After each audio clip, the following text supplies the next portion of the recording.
சாய்நாதனே போற்றி. வாழ்க வையகம், வாழ்க வளமுடன். அனைத்து உறவுகளுக்கும் இனிய வணக்கம்.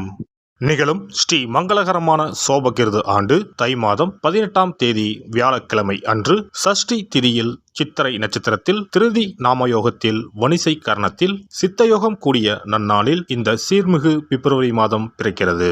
பிறக்கப் போகும் இம்மாதம் உங்கள் வாழ்வில் வளமும் நலமும் செல்வ செழிப்பும் பெற்று புதிய வாய்ப்புகள் புதிய வெற்றிகளுடன் மங்களகரமாக அமைய எல்லாம் வல்ல இறைவனை உளமாற வேண்டி விரும்பி கேட்டுக்கொள்கிறேன்.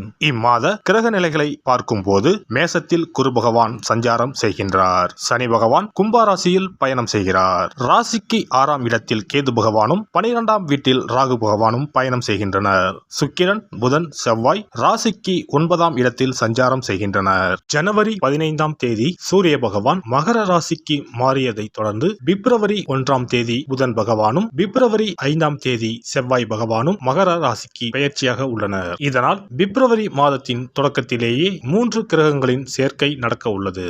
மகர ராசியில் சூரியனுடன் புதன் இணைவதால் புதாதித்ய யோகமும் சூரியனுடன் செவ்வாய் இணைவதால் ஆதித்ய மங்கள ராஜ யோகமும் உருவாகிறது.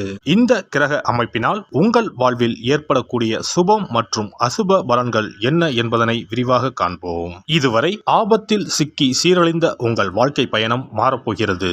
இப்படியும் ஒரு வாழ்க்கையா என மனக்கசப்பில் வாழ்ந்து வந்த உங்களுக்கு இனி வசந்தம் வீசப்போகிறது.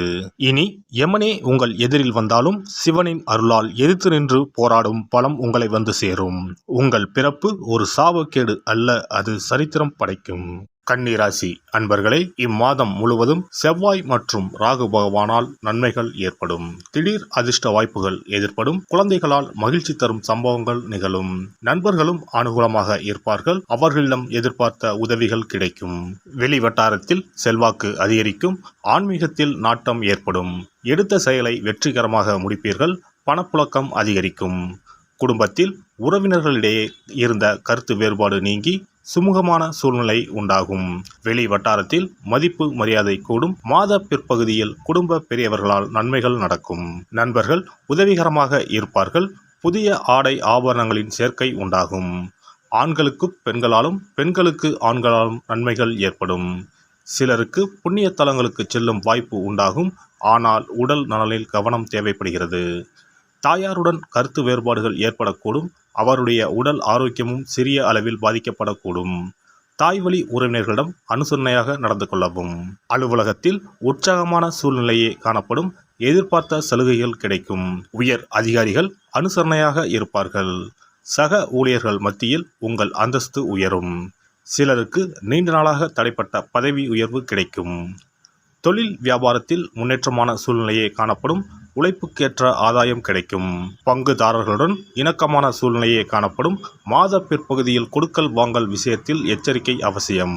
கலைத்துறையை சேர்ந்தவர்கள் சாமர்த்தியமாக பேசுவதன் மூலம் வாய்ப்புகளை பெற முடியும். சக கலைஞர்கள் மூலம் சில ஆதாயங்கள் கிடைக்கும். மூத்த கலைஞர்கள் உங்கள் முன்னேற்றத்திற்கு உதவி செய்வார்கள். மாணவ மாணவியருக்கு பாடங்களில் கூடுதல் கவனம் தேவைப்படும். பெற்றோர் மற்றும் ஆசிரியர்களின் ஆலோசனைகளை கேட்டு நடப்பது நல்லது. தேவையற்ற சகவாசத்தை தவிர்க்க வேண்டியது அவசியம். குடும்பத்தை நிர்வகிக்கும் பெண்மணிகளுக்கு உறவினர்கள் மத்தியில் மதிப்பு மரியாதை கூடும். கணவரின் அன்பும் அவர் வழி உறவினர்களால் நன்மைகளும் ஏற்படும். அலுவலகம் செல்லும் பெண்மணிகளுக்கு சலுகைகள் கிடைப்பதில் தாமதம் ஏற்படும்.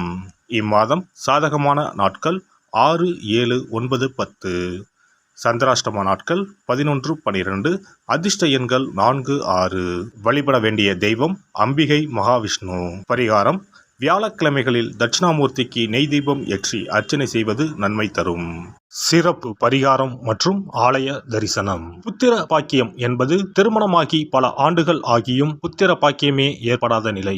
புத்திர தோஷம் என்பது ஒவ்வொரு லக்னத்திற்கும் வேறுபடும். பொதுவாக எந்த லக்னமாக இருந்தாலும் 5ஆம் இடம்தான் புத்திரஸ்தானத்தை குறிக்கும். எனவே அந்த 5ஆம் இடத்தை முக்கியமாக பார்க்க வேண்டும். சேர்த்து வைத்த புண்ணியம்தான் குழந்தையாக பிறக்கும் என்று பழமொழி உண்டு. அந்த வகையில் 5ஆம் இடம் பூர்வ புண்ணிய ஸ்தானமாகவும் திகழ்கிறது.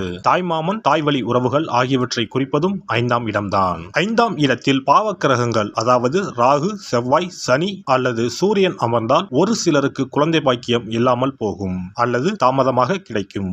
ஒருவேளை 5ஆம் இடத்தில் உள்ள பாவக்கிரகங்களை சுப கிரகங்கள் பார்த்தால் குழந்தை பாக்கியம் கிடைக்கும் என்பது நம்பிக்கை. இனி புத்திர பாக்கியம் பெறுவதற்கான ஆலய வழிபாடுகளை பார்ப்போம். செவ்வாய் பகவானின் அம்சமாக கருதப்படும் முருகப்பெருமான் வழிபாட்டை தவறாமல் செய்பவர்களுக்கு நிச்சயமாக புத்திர பாக்கியம் கிடைக்கும். குரு பகவான் வீற்றிருக்கும் தலங்கள் அனைத்தும் சிறப்பு வாய்ந்தவைதான். ஆலங்குடி குருஸ்தலம், திட்டை குருஸ்தலம் சிறப்பான பலன்களை கொடுக்கும் ஆலயங்களாகும். அது மட்டுமல்லாமல் சிதம்பரம் அருகே இருக்கக்கூடிய ஓமாம்புலியூர் துயர்தீர்த்தநாதர் ஆலயமும் குரு பகவானின் ஸ்தலமாகும். இந்த ஆலயங்களுக்கு சென்று தரிசித்து வருவதன் மூலம் புத்திர பாக்கியம் நிச்சயமாக கிடைக்கும் என்பதை உறுதியாகவே சொல்லிக் கொள்கிறேன். மேலும் வைத்தீஸ்வரன் கோவில் அனைத்து விதமான நோய்களையும் தீர்க்கும் ஆலயம். இது செவ்வாய் பரிகார ஸ்தலம். எனவே நல்ல சத்தான அறிவு கூர்மை மிக்க குழந்தை பாக்கியம் வேண்டுபவர்கள் இந்த ஆலயத்திற்கு சென்று வந்தால் குழந்தை பாக்கியம் பெறுவதற்கு உண்டான தடைகளை நீக்கி புத்திர பாக்கியத்தை நிச்சயம் அருள்வார் வைத்தியநாத சுவாமி. மேலும் கருவின் உருவாக இருக்கும் கருமாரியம்மன் ஆலயங்கள் அனைத்தும் புத்திர பாக்கியம் நல்கும் ஆலயங்களே. சமயபுரம் மாரியம்மன், திருவேற்காடு கருமாரியம்மன் போன்ற ஆலயங்கள் அனைத்தும் சிறப்பு வாய்ந்தவையே. அதேபோல் திருச்சிக்கு அருகில் உள்ள திருப்பட்டூர் பிரம்மா ஆலயம் பிறவி பயனை அனுபவிக்க செய்யும் ஸ்தலம். திருப்பட்டூர் பிரம்மாவிடம் வேண்டுதல் வைக்க குழந்தை பாக்கியம் கிடைக்கும். திருச்செங்கோடு அர்த்தநாரீஸ்வரர் ஆலயம் புத்திர பாக்கியத்தை அருளும் முக்கிய ஸ்தலம். குருவாயூர் கிருஷ்ணர் ஆலயமும் ஸ்ரீரங்கம் ரங்கநாதர் ஆலயமும் குழந்தை பாக்கியத்திற்கு வழிகாட்டக்கூடிய வழி கிடைக்கக்கூடிய அற்புத திருத்தலங்கள். இந்த ஆலயங்களில் துலாபாரம் என்னும் வேண்டுதல் வைத்து வந்தால் குழந்தை பாக்கியம் உடனே கிடைக்கும். குழந்தை பேறு பெற்ற லட்சக்கணக்கான பேர் இங்கு வந்து நேர்த்தி கடன் செலுத்துவதை தினந்தோறும் காணலாம். அதேபோல் அத்தி மரத்தை நட்டு வளர்த்து வருவதும் அத்தி மரத்தை பேணி காப்பதும் குழந்தை பாக்கியத்தை தரும். தான தர்மங்களும் புத்திர பாக்கியத்தை தரும். அக்கம் பக்கம் உள்ள குழந்தைகளுக்கு உணவு வழங்குதல், இனிப்புகள் வழங்குதல் போன்ற செயல்கள் புத்திர பாக்கியத்தை தரக்கூடியதாகும். துர்க்கை வழிபாடும் முருகப்பெருமான் வழிபாடும் சிறந்த பரிகார முறைகள். அதிகாலை நேரத்தில் அரச மரத்தை 48 முறை சுற்றி வருவதன் மூலமும் குழந்தை பாக்கியம் நிச்சயம் உண்டாகும். எறும்பு புற்றுக்கு வெல்லம் பொட்டுக்கடலை கலந்து தருவதால் 1000 பேருக்கு அன்னதானம் செய்த பலன் வந்து சேரும். கர்ப்பிணிகளுக்கு அவர்கள் விரும்புவதை வாங்கி கொடுத்து அவர்களை மகிழ்ச்சிப்படுத்துவதன் மூலம் அவர்களுடைய ஆசீர்வாதம் கிடைக்க பெற்று குழந்தை பாக்கியம் கிடைக்கும் என்பது உண்மை. புத்திர தோஷம் உள்ளவர்கள் முதியோர் காப்பகங்களில் உள்ள முதியோருக்கு உணவு உடை வழங்கி அவர்களின் ஆசையை பெற்றால் புத்திர பாக்கியம் கிடைக்கும். மேற்கண்ட ஆலய பரிகாரங்களை முறையாக செய்து நம்பிக்கையோடு வணங்கி வந்தால் குழந்தை பாக்கியம் நிச்சயம் கிடைக்கும். எல்லாம் வல்ல இறையருளால் நீங்களும் உங்கள் அன்பு குடும்பமும் உடல் நலம், நீலாயுள், நிறை செல்வம், உயர் புகழ், மெய்ஞானம் ஓங்கி வாழ்க வளமுடன்.